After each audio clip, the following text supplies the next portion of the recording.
আজি 4টা পঞ্চায়তত আমি যেতিয়া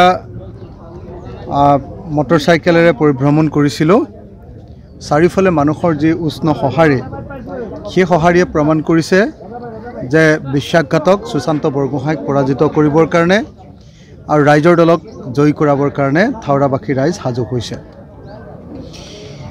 থাওৰাবাসী ৰাইজৰ ওচৰত যথেষ্ট প্ৰলোভন দিয়া হৈছে, বিভিন্ন ধৰণৰ প্ৰলোভন দিয়া হৈছে।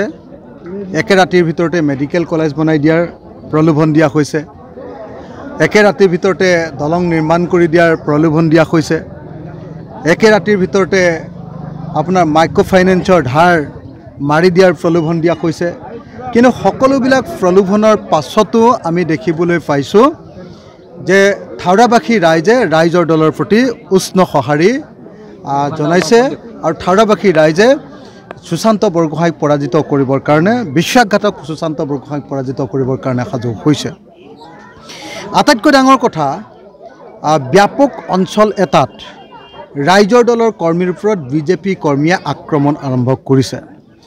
বিশেষকৈ মিচিং অঞ্চলটোত DMPK নামৰ সংগঠনটোৱে আমাৰ ৰাইজৰ দলৰ বহু কৰ্মীৰ ওপৰত আক্ৰমণ নমাইছে আৰু কালি গাড়ী পৰ্যন্ত ভাঙি দিছে।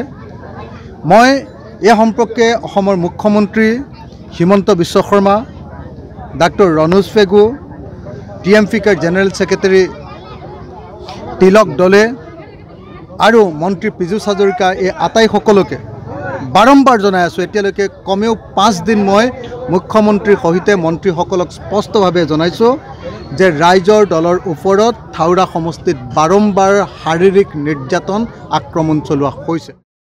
Don't forget to like, share and subscribe to East Mojo. For any queries, put them down in the comments section below and press on the bell icon for notifications.